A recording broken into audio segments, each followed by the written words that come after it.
यहाँ पे हमारे पास क्लास 10th के सैम्पल पेपर से सेक्शन ई से, जो कि केस स्टडी बेस्ड क्वेश्चंस जिसमें है, उसका ये क्वेश्चन है, क्वेश्चन नंबर 36।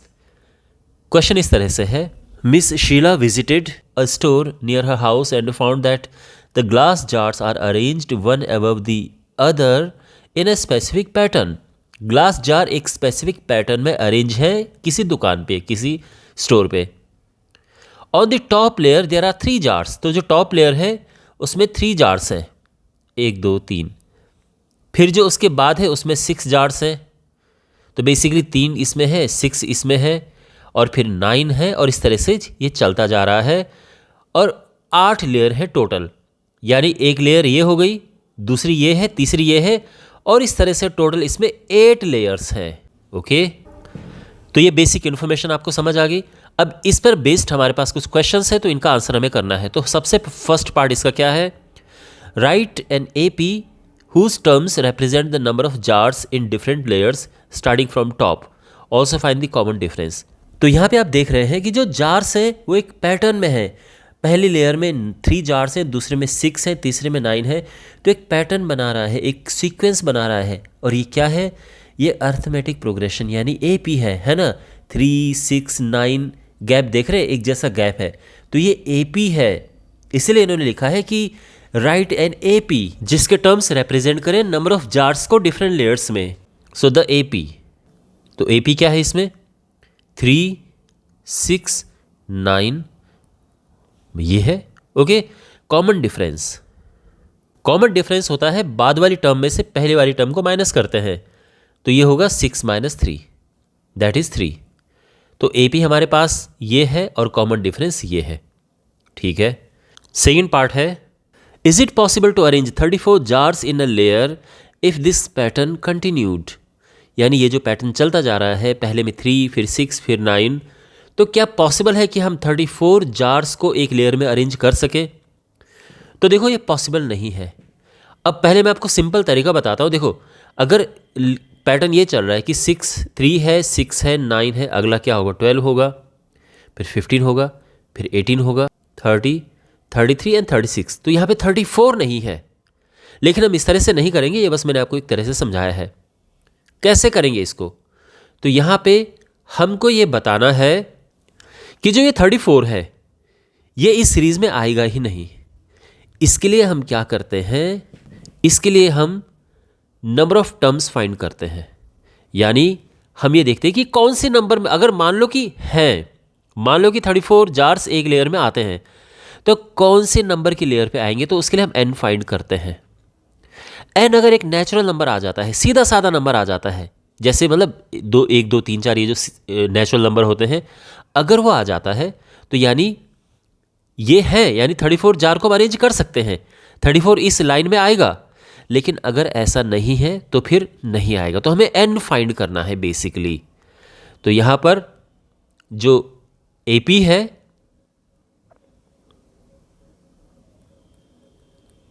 ये है 3 6 9 and so on. First term क्या है यहाँ पे, इसको हम A सिंबल देते हैं।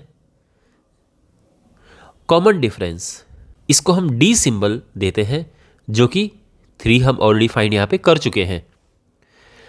अब यहाँ पे है nth टर्म,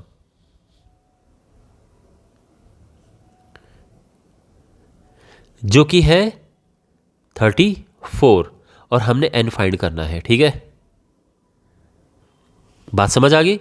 अब nth टर्म का फॉर्मूला क्या होता है, ये है a + n - 1 into D. Values put करेंगे हम, a है 3, n - 1 इंटू 3, तो ये हुआ 34 = 3 + 3n - 3, ये 3 से 3 कट गया, तो हमारे पास आ गया 3n = 34, और n क्या है 34/3, जो कि आएगा 11 1/3। तो it's not a natural number.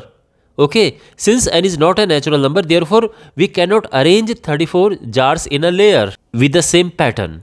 तो इस तरह से हम लिखेंगे कि since n is not a natural number, therefore 34 jars cannot be arranged in a layer with this pattern. अगर हम इसी पैटर्न को फॉलो करें तो 34 जार्स को हम नहीं अरेंज कर सकते हैं एक लेयर में। तो ये दोनों पार्ट हो चुके हैं। अब थर्ड का ए है, फिर भी हम दोनों करेंगे।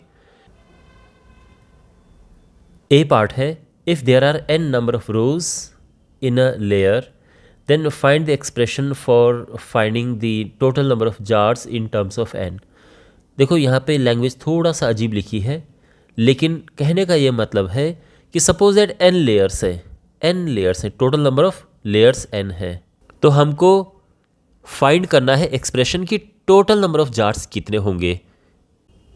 टोटल नंबर ऑफ जार्स को Sn हम सिंबल देते हैं और ये हमने फाइंड करना है। तो देखो अगेन हमारे पास जो AP है उसके हिसाब से A क्या है, 3 है। कॉमन डिफरेंस क्या है, वो भी 3 है, ये तो हम ऑलरेडी लिख चुके हैं।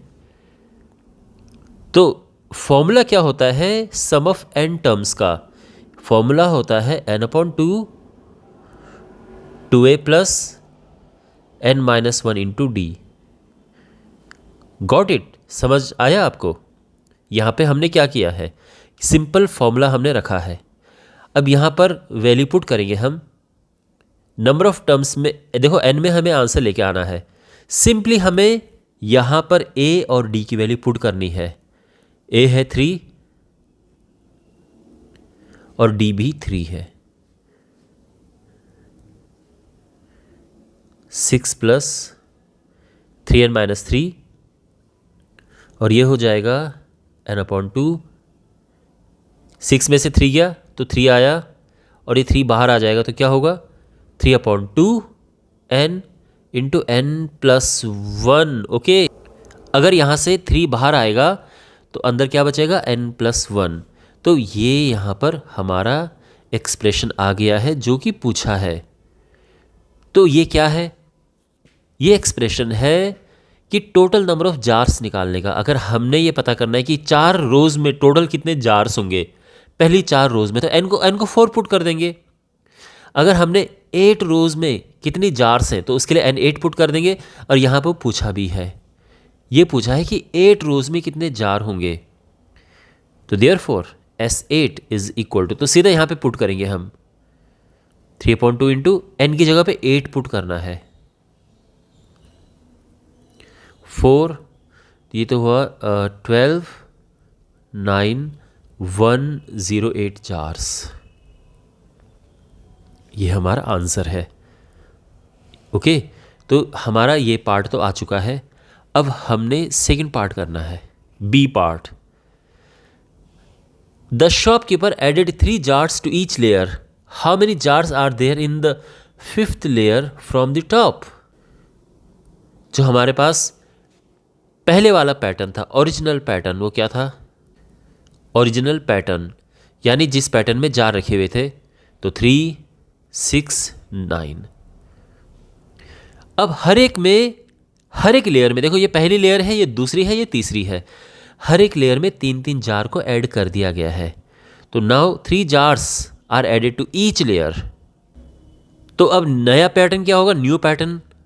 न्यू पैटर्न में देखो, इसमें 3 ऐड हो गए तो ये 6 हो गया, इसमें भी 3 ऐड हुए ये 9 हुआ, और इसमें भी 3 ऐड हो गए तो ये 12 हो गया, इस तरह से। ओके, तो अब ये है, हमें निकालना है क्या, हमने फाइंड करना है जो 5th टर्म यानी 5th लेयर में कितने जार्स होंगे। अब number of jars in the 5th layer, तो बेसिकली हमने फाइंड करना है A5।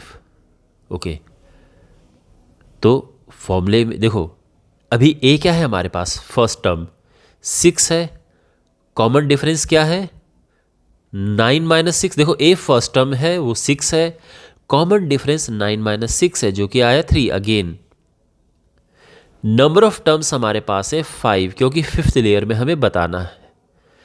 तो हमने फाइंड करना है, देखो फॉर्मूला क्या होता है nth टर्म का, A plus n-1 into D, ये nth टर्म का फॉर्मूला है। हमें 5th लेयर पे बताना है 5th, तो वैल्यूज पुट करते हैं, n 5 है, d है 3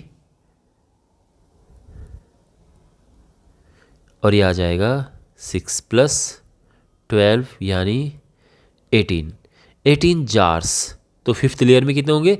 18 जार्स होंगे। वैसे भी अगर आप ये वाला पैटर्न देखो जो यहाँ पे है, तो इसमें इसके बाद क्या आएगा भाई? जिस तरह से पैटर्न आगे बढ़ रहा है 6, 9, 12, आगे 15 होना चाहिए और उसके आगे 18 होना चाहिए। तो फिफ्थ में तो 18 जार्स हैं, है ना? लेकिन हम प्रॉपर तरीके से करेंगे तो ये है और ये हमारा आंसर है। और इस तरह से ये क्वेश्चन कंप्लीटली सॉल्व हो चुका है। आई होप आपको समझ आया होगा।